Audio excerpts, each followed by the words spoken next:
Então vamos aqui aos Templários. A Ordem dos Templários, ela surgiu, vocês já sabem disso, já falamos para vocês sobre essa questão.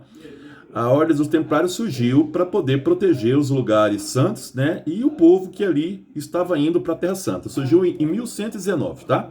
1119 foi quando surgiu os Templários. Por que chama Templários? Já expliquei para vocês também. Porque quando eles vão para Jerusalém, eles vão se alojar no local que era um antigo templo de Salomão. Por isso que a ordem chama Ordem dos Templários. Era uma ordem militar, monge, né? Eram monges militares, monges que usavam armas.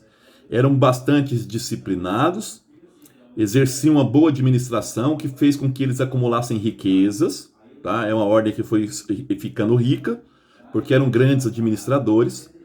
Eles eram separados em grupos, tá? Os primeiros grupos dos templários são justamente aí os cavaleiros. Depois você tem aí os assistentes, tá? Na verdade são três categorias: os nobres, os escudeiros e os servos. Nobres, escudeiros e servos é o grupo deles. Quando o Papa estava vivo, esse Papa Clemente, né, que vai fazer o julgamento deles, eles eram mais ou menos 4.000 pessoas, 4.000 militares. Desses 4.000 militares, a metade estava na França. Tá? A metade desses templários eram franceses, ou seja, a Ordem dos Templários nasceu na França, a maior parte dos templários estava na França, por isso o rei tem tanto interesse em acabar com a ordem, porque o rei quer dinheiro. O rei precisa de dinheiro para a motivação de guerrear contra a Inglaterra. Né? Então ele precisa desses recursos. Então, qual foi, né, ou quais foram as acusações que foram feitas aí aos templários? São três acusações.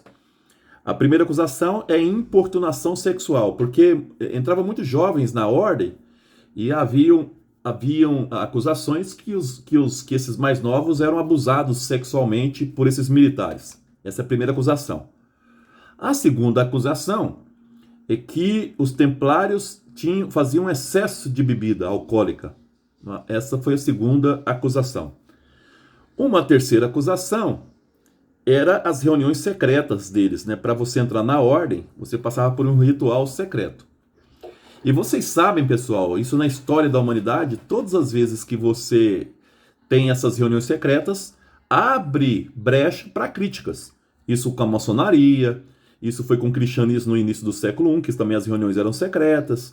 Então, tudo aquilo que é secreto, cabe essas críticas aí de alguma coisa.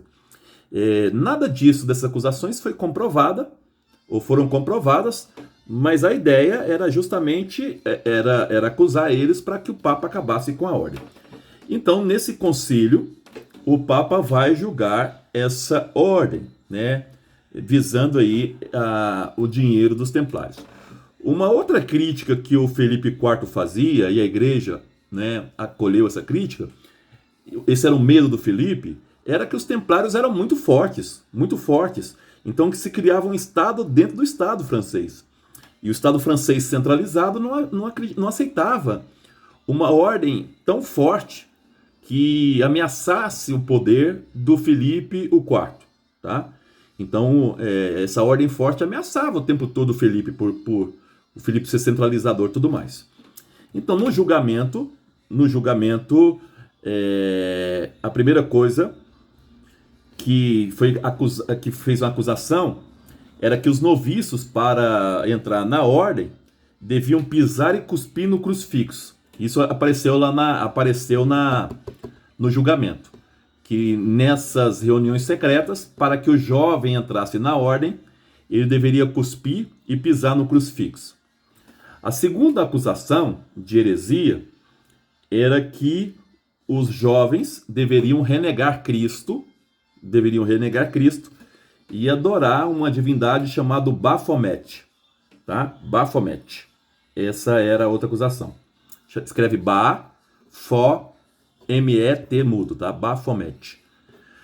E a última acusação era de que eles praticavam a sodomia. Sodomia é a homossexualidade, tá? A homossexualidade. Pessoal, o líder nesse momento, presta bastante atenção que isso é muito interessante agora. O líder desses templários na época era um homem chamado Jacques de Molay. Tá? Esse Jacques de Molay, o nome dele é bem famoso até na maçonaria, Jacques de Molay.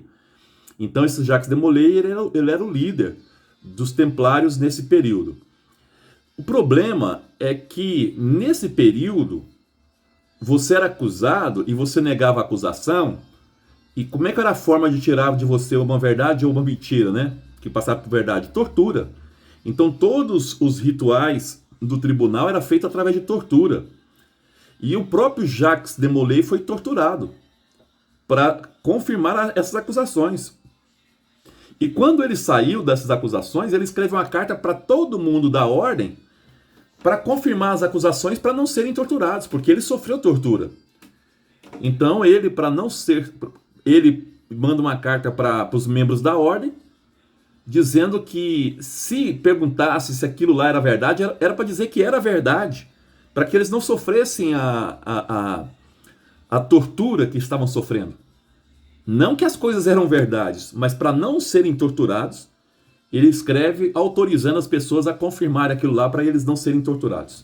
O fato é que diante dessa situação, o Papa, pressionado pelo rei da França, o Papa então vai acabar com a ordem. Então o Papa pede que a ordem seja a supressão da ordem, quer dizer, o fim da ordem, e o confisco de todas as propriedades em nome da igreja. E aqui um dado interessante, o Papa mandou uma carta para todos os reinos que tivesse a ordem militar dos templários, que acabasse com a ordem, e que ninguém mais usasse o hábito da ordem, e que o dinheiro que fosse confiscado fosse para o Papa. Logicamente que esse dinheiro foi para os reis e não para o Papa, tá? Isso é um ponto importante. Grava que eu vou dizer aqui também que é importante para vocês entenderem um pouco de história. Na ordem dos templários, o primeiro cargo, o cargo mais elevado da ordem, era chamado grão-mestre. Grão-mestre, tá? E por isso que a maçonaria até hoje usa esse título também de grão-mestre. Então, na ordem dos templários, o grau mais elevado da ordem dos templários era o grão-mestre. O grão-mestre. Agora eu vou falar um pouco, isso não era da aula de hoje não, vou fazer só uma ponte para vocês entenderem um pouco a história do Brasil, tá? Então, essa ordem, ela acabou, essa ordem dos templários, deixa eu ver se alguém está me chamando, não. Então, essa ordem dos templários, ela acabou, e no lugar dela, aí ela desaparece da França, aparece em vários lugares, e em muitos lugares essa ordem dos templários vai virar uma outra ordem chamada Ordem de Cristo. Ordem de Cristo. Inclusive em Portugal, os bens que pertenciam aos templários passam para essa Ordem de Cristo. Tá? Então os templários que estavam em Portugal, que não podia mais existir devido a esse concílio de Viena, que acabou com a ordem, os bens foram transferidos para a Ordem de Cristo. E o rei de Portugal era chamado pela Ordem de Cristo de grão-mestre. Grão-mestre. Eu só quero fazer essa adenda aqui para vocês entenderem uma coisa da história do Brasil. Quando Pedro Álvares Cabral veio para o Brasil, descobriu o Brasil, um dia antes, ele participa de uma missa lá em Lisboa, onde hoje é o convento dos Jerônimos. Ele participa de uma missa lá, e ele vai receber uma bandeira, chamada Bandeira da Ordem de Cristo. Então ele traz essa bandeira, e na primeira missa que foi celebrada no Brasil, dia 26 de abril, né, isso nós comemoramos agora, a primeira missa que o Frei Henrique, né, Coimbra vai celebrar a missa, essa bandeira de Cristo estava presente na primeira missa, da Ordem de Cristo. Então a Ordem de Cristo é uma espécie de continuidade dos templários, mas com outro nome, com outros objetivos, mas só para vocês saberem. E que o rei de Portugal, todo rei de Portugal, era chamado de grão-mestre da Ordem de Cristo. Tá? Grão-mestre da Ordem de Cristo. E todos eles, nas navegações, traziam a bandeira da Ordem de Cristo nas naus, aquela cruz grandona que vocês veem nas naus, né? Nos barcos. Tem aquela cruz grandona lá. Só um pouco da história do Brasil. Então tá. Então essa Ordem dos Templários, ela foi suprimida, Na França, o rei francês prendeu mais de 2.000 templários, entre eles o Jacques de Molay, como eu falei para vocês. Os bens da ordem foi confiscado na França em 1307. E o mais triste de tudo isso é que no dia 12 de maio de 1310, 54 membros da Ordem dos Templários foram queimados em Paris. Então, 54 membros dos Templários foram queimados em Paris. Então a história é engraçada, né, minha gente? Você vê, são os Templários que surgiram para defender a igreja, passa a ameaçar a França por poder econômico, poder militar. O Papa, que é amigo da França, quer fazer graça com a França, quer se aproximar da França, deu de presente para a França o fim da ordem, por uma questão política. Tá? Nenhuma das acusações eram verdadeiras. Lógico, se você falar assim, na ordem nunca teve homossexualidade, claro que teve. Não só na ordem, mas a homossexualidade existe em todo lugar. Mas não era motivo para a supressão da ordem, como foi esse caso, não. Só para vocês terem um pouco aí a história dos templários. Isso tudo foi com Clemente V, tá? Através desse concílio de Viena. Desse concílio de Viena participaram 230 bispos, 23 representantes de ordens religiosas e mais o representante do rei que participaram. Então, o objetivo básico desse concílio, já falei para vocês, foi o julgamento do Papa Bonifácio, que foi absolvido das culpas de heresia, e também o fim da ordem dos templários. Isso aí não teve jeito, essa ordem teve a supressão dessa ordem. De novo, as confissões foram feitas à base de tortura. Gente, com tortura você confessa até aquilo que não é. Então, e o próprio Jacques de Molay, líder, escreve essa carta dizendo para que os membros da ordem, para não sofrer o que ele sofreu, que assumisse aquilo que acusavam eles, tá? Para que eles não sofressem. Mesmo assim, como vocês viram aí na França, 54 membros da ordem morreram na fogueira. Pessoal, quando você viaja à Europa, principalmente Itália e no Oriente, você vai ver muitas igrejas construídas por esses templários, muitas pelos cruzados. Ali mesmo na Terra Santa, até hoje você tem várias igrejas que foram construídas por eles. A igreja onde Maria nasceu, tem uma igreja dedicada a Santana, a mãe de Maria, que é a igreja de Santana, em Jerusalém, foi construída pelos cruzados, pelos templários. Em Siena, na Itália, tem uma capelinha muito bonitinha, também feita pelos templários. Tá? Então, os templários construíram muitas igrejas ao longo aí da Idade Média. Então, eles foram responsáveis, basicamente, pela reconstrução dessas igrejas aí. Ok? Uma outra coisa que esse concílio faz é ter a aprovação do rei da Inglaterra e do rei da França, que eles doassem 10% do orçamento deles para as cruzadas. Então foi aprovada uma promessa que o rei da França, Felipe IV, e que o rei da Inglaterra, Eduardo I, doaria 10% dos seus rendimentos, né, dos seus países, para as cruzadas. Vocês já estudaram comigo as cruzadas, isso não vai muito longe, porque as cruzadas terminam no início do século XIV, justamente com esse concílio. A igreja não tem mais força para manter essas cruzadas de pé.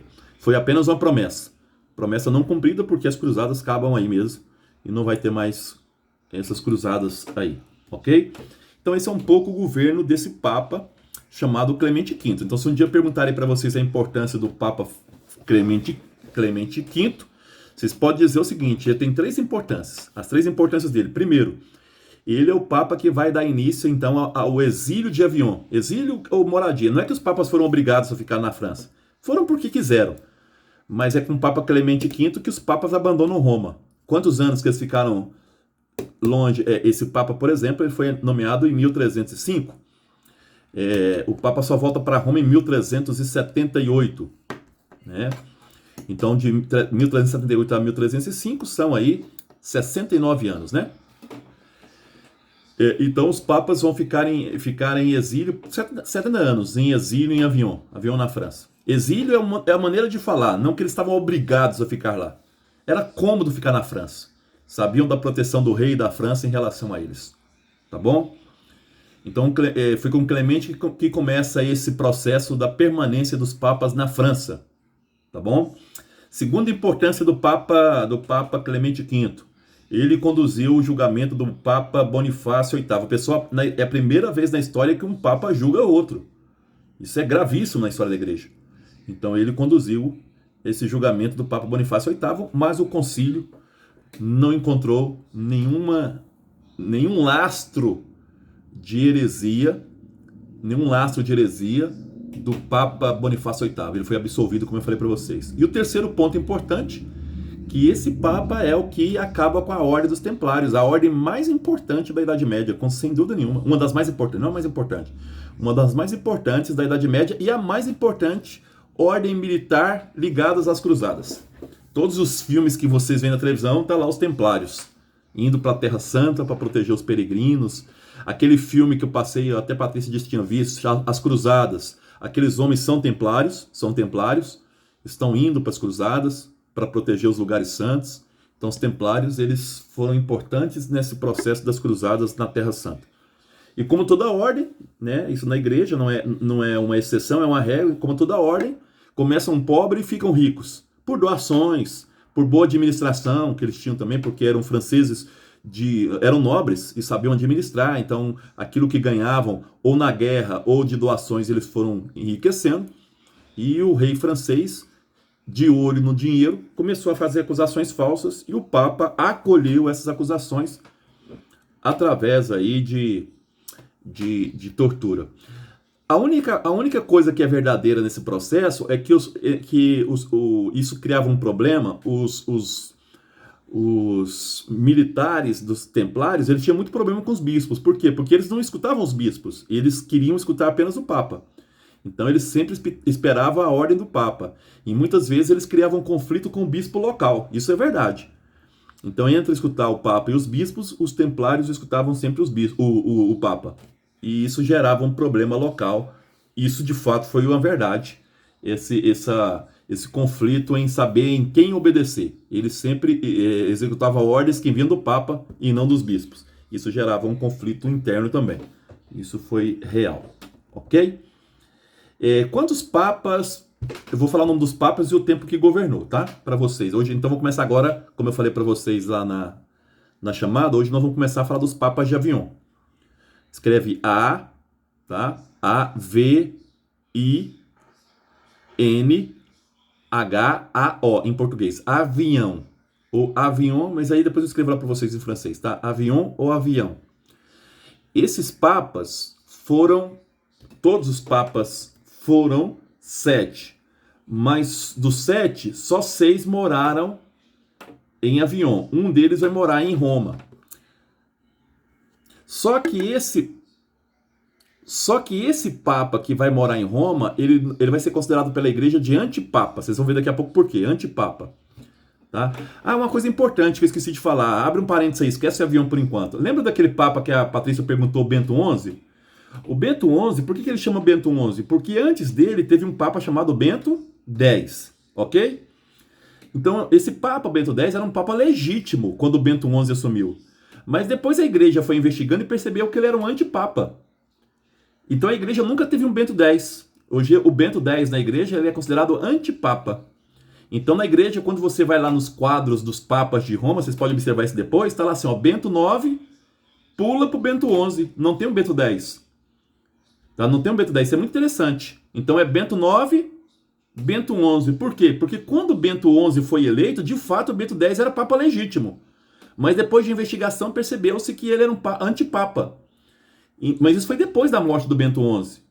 E aí a igreja, quando o Bento XII assumiu, não quis assumir o nome de Bento XI e esse Bento XI virar Bento X. Então a igreja tem assim, ó, Bento IX, Bento XI. Não vai ter o Bento X. Isso tem várias vezes na história da igreja. Estou dando esse exemplo, mas tem outros casos também assim.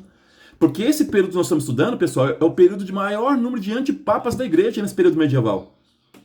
Então, ou seja, vocês vão ver daqui a pouco. Por exemplo, eu vou falar os papas, eu vou dizer o tempo que governou, e desses 7, são 7 papas, nesse período que eu vou falar agora. Um deles é antipapa, tá? Então eu vou falar o nome, vou falar quando governou e qual que é o antipapa. O primeiro que governou, eu falei para vocês, não falei ainda para vocês não. O primeiro que vai estabelecer de fato em Avignon, na França foi o Clemente V, não em Avignon. O Clemente V ficou na França, não em Avignon. Mas em Avignon foi um cara chamado João 22. João 22, foi o primeiro que foi morar em Avignon. João 22. Ele governa a igreja de 1316 a 1334. 1316 a 1334. João 22. Qual que é o nome do Papa? Desculpa. João 22. Eu vou falar depois de cada um deles, tá? Esse João 22, inclusive, vai criar uma briga danada com o imperador. João 22. Segundo Papa, vai ser um chamado Nicolau V. Nicolau V. Esse é antipapa. Ele governa de 1328 a 1330. Observa bem aí para você ver as datas. Não está governando junto com outro Papa? Observa aí o primeiro, João 22, de 1314, desculpa, de 1316 a 1336, não é isso? Desculpa, a 1334. O Nicolau vai governar de 1328 a 1330, quer dizer, de 1328 a 1330 nós estamos com 2 papas. Já vou adiantar agora por quê, aí na próxima hora eu falo. Porque o Papa estava brigado com o imperador germânico chamado Luís da Baviera, e o Luís colocou um Papa em Roma para governar a igreja. O Papa estava onde? Não era na França? O Papa não estava na França? O Luís, que estava brigado com o Papa, João 22, vou explicar por que dessa briga na próxima aula. O Luís da Baviera vai lá e nomeia um Papa e coloca em Roma. E colocou o nome dele de Nicolau V. Então a igreja ficou com 2 papas durante 2 anos. De 1328 a 1330, a igreja está com 2 papas. Por isso que esse Nicolau V, ele é antipapa. Guto, por que ele é antipapa? Porque ele não foi nomeado pelo conclave, ele foi nomeado pelo imperador. Pelo imperador. Mas a população de Roma achou ruim? Não. O Papa está na França, a população de Roma achou ótimo ter um Papa em Roma. Queria um Papa também. Então a igreja ficou com 2 papas nesse período, 1328 a 1330. Tá bom? Terceiro Papa, Bento XII. Bento XII governa a igreja de 1334 a 1342. 1334 a 1342. Ele é chamado Bento XII. Depois nós vamos ter outro Papa chamado Clemente VI. Clemente VI. Governa a igreja de 42 a 52, durante 10 anos. 1342 a 1352. Depois teremos o Inocêncio VI. Inocêncio VI. 1352 a 62. Também 10 anos. De 52 a 62. Depois nós teremos Urbano V. Urbano V, de 62 a 70. Foram 8 anos. Veja que a média entre eles é quase a mesma, né? De 8 a 10 anos. Tá? Entre esses papas aí. O que para a Idade Média é ótimo. E depois nós vamos ter o Gregório XI. O Gregório XI governa a igreja de 370 a 378. Foi esse Gregório XI que volta para Roma. Então, em 1378, o Gregório XI decidiu voltar para Roma e acabar com esse período de Avignon. Tá? Então, o total aí são de 8 papas na França, sendo que o Clemente não morava ainda em Avignon, mas foram 8, começando com o Clemente, né? E até o Gregório. Só que desses 8, um é antipapa. Qual que é o antipapa? Nicolau V. Nicolau V é chamado de antipapa na igreja. Tá bom? Nicolau V. Então lá na Idade Média, lá na frente, vai ter um outro Nicolau V. Por que vai ter um outro Nicolau V? Porque esse foi considerado Papa, não, Papa herético não, desculpa, eu falei errado. Antipapa. Antipapa. Então esse Nicolau V foi nomeado pelo imperador Luís da Baviera. Então ele é chamado de antipapa. A igreja tem vários antipapas. Na aula passada, o Mauro até me perguntou sobre papas que foram envenenados. A gente falou lá do João Paulo I. Mauro, teve um papa, aquele Bento XI, comecei a aula falando dele hoje. O Bento XI, ele condenou lá o Guilherme Nogaretti, que sequestrou o papa, E depois em 8 meses, ele só governa 8 meses e morre. O pessoal desconfia até hoje que quem matou ele foi esse Guilherme Nogaretti, envenenado também. Envenenou o Papa chamado aí Bento XI. Então essa prática de envenenar Papa é antiga na igreja. Tá? Não são poucos, são muitos. Até hoje se desconfia que esse Guilherme Nogaretti, que era ministro do rei da França, envenenou o Bento XI, porque o Bento XI condenou ele daquele sequestro do Papa Bonifácio. Então ele morre, ele só governa 8 meses. O pessoal começou a desconfiar. E a hipótese levantada é que ele foi envenenado por esse amando desse Guilherme Nogaretti. Só para mostrar para vocês que essa prática era comum. Tá? Pessoal, envenenamento não é prática da igreja só não. Eu lembro quando eu estudei o Império Romano, era muito comum você dar vinho para os imperadores envenenado. Vinho com veneno, os imperadores tomavam e morriam. Isso era muito comum. Ou você tinha um batom, foi criado também no mundo antigo, um batom com veneno. A mulher passava um batom na boca, envenenado, o imperador vinha, beijava a mulher, o imperador morria. E a mulher morria também, morria os dois. Né? A mulher, isso era muito comum, né? Nessas, a gente fala assim, entre imperadores. Então a igreja que está nessa corte, aprendeu com os romanos, isso é muito comum. Isso é muito comum. Matar uma pessoa envenenada, eu vou contar uma história, o Mauro é de Goiânia, quem está aqui em Goiânia, mas só o Mauro. Aqui em Goiânia tem um caso de um padre, vou citar o caso porque ele é público, chamado Padre Moacir. O Padre Moacir, ele era na época, isso deve ter uns 15 anos mais ou menos, tá? De 10 a 15 anos. Esse Padre Moacir, ele era o tesoureiro da Cúria de Goiânia. E um padre mais novo foi morar com o Padre Moacir. E esse padre mais novo descobriu que o Padre Moacir era homossexual e tinha caso com os meninos, com os seminaristas. E o que ele fez? Esse rapaz começou a dizer para o Padre Moacir: eu vou te denunciar para a Cúria. Eu vou te denunciar, isso é errado. Você está pegando dinheiro da igreja e indo para a praia com esses meninos. O que acontece? Um seminarista que estava envolvido com o Padre Moacir envenenou esse padre novo.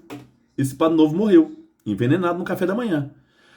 Enterraram esse padre novo, enterraram ele, e a família desse padre novo é muito rica aqui em Goiânia, é muito rica. Falou: tá errado, um menino novo não morre assim não, vamos fazer a exumação do corpo. Fizeram a exumação do corpo e perceberam o veneno realmente no intestino dele. Tá? Depois, gente, isso gerou você pode botar no Google aí, o caso do Padre Moacir em Goiânia.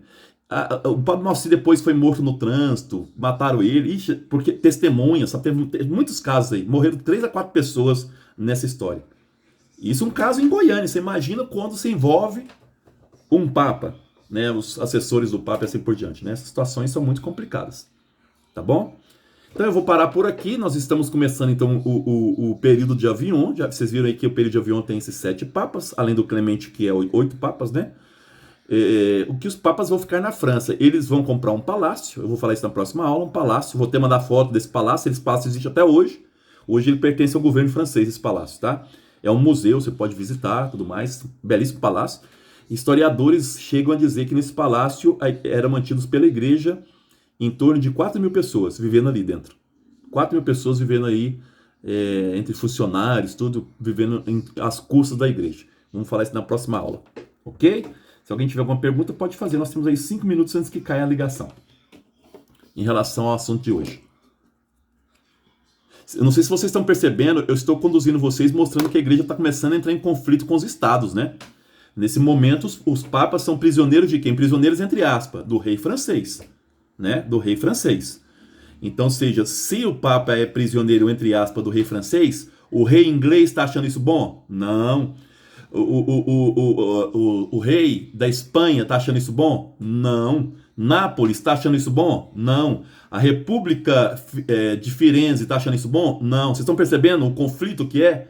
Então, aos poucos a igreja vai solicitando que o Papa volte para Roma, para sair das garras do rei francês. E uma das pessoas que fazem o pedido ao Papa através de carta, essa semana foi o dia dela. Tá? É uma santa da igreja, eu conheci lá, porque eu morei lá um mês para poder fazer o italiano, uma santa chamada Santa Catarina de Siena. Santa Catarina de Siena é uma das santas que vai escrever para o Papa, para ele voltar para Roma. Porque não fica bom para um Papa ficar fora de Roma, porque Roma é a sede espiritual. Em Roma está enterrado Pedro e Paulo, todos esses argumentos. Catarina de Siena vai ser uma das que vai fazer pressão para que o Papa volte para Roma, através de cartas. Tá? Quem um dia puder viajar pela Itália, vale a pena conhecer Siena, que é uma cidade medieval até hoje. E lá vocês vão entrar na igreja de Santa Catarina de Siena, até hoje está lá a cabeça dela, tá? O crânio dela está lá exposto para quem quiser ver. Foi uma grande santa da igreja. Qual cidade? É Siena, Itália. Lá tem a Basílica de Santa Catarina de Siena. Dentro dessa basílica tem 2 milagres que eles falam à igreja. Um é milagre, o outro é só a cabeça da santa mesmo. Tá lá o crânio dela, né? O crânio dela, os ossos do crânio dela, exposto para quem quiser rezar. O outro milagre é que a Eucaristia foi profanada, jogada fora e não estragou, depois de muitos dias. Então fala, porque você sabe que a Eucaristia é pão com farinha e água, né? Então aquilo estraga fácil, e essa Eucaristia não foi profanada. E hoje as pessoas fazem devoção lá em Siena a Eucaristia todo dia. Se mantém os horários às 17 horas que eles expõem lá essa Eucaristia lá para que as pessoas possam fazer a veneração. Oi? Com essa questão da instituição dos templários, de certa forma é que vai criando aquela resistência, principalmente no norte de Portugal, principalmente da questão dos muçulmanos, tem uma resistência. Ah, sim. Isso. Dissidentes desses templários lá que... Isso. Esses dissidentes dos templários, eles vão ser os grandes defensores da igreja, né? Em Portugal, na Espanha, e aí eles vão lutar contra esse dissidente, né? Por isso que eu falo assim, ó, se você observar bem, o catolicismo brasileiro e português, ele é guerreiro, ele é de guerra. Eu não vou perguntar aqui não, mas quem é católico não gosta muito de evangélico, é quase que uma batalha espiritual. Então, ou seja, o nosso catolicismo, ele traz essa marca dos templários, de se defender, de defender a igreja. Quantas vezes eu vejo em carro escrito assim, ó, sou católico, graças a Deus. É uma coisa ofensiva, né? Sou católico, graças a Deus. Quer dizer, é quase que uma guerra santa contra os evangélicos. Tudo por Jesus, nada sem Maria. É uma coisa de cruzada, né? Então, essa marca do catolicismo brasileiro veio de Portugal, dessa ideia dos militares, primeiro os templários, mas depois a Ordem de Cristo, né? A Ordem de Cristo era numa mão a espada, na outra mão a cruz. Isso foi o catolicismo português. Tá? Então, é muito interessante essa sua fala. Quais são os santos que nós valorizamos mais no Brasil?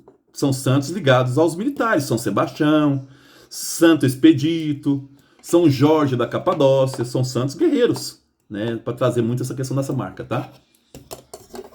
Pessoal, falta só um minuto que vai cair, então eu agradeço vocês. Na próxima aula a gente vai falar então desse exílio de avião, tá bom? Fiquem com Deus, um abração a todos e todas aí. Até mais, tchau. Obrigada, muito boa aula. Obrigado.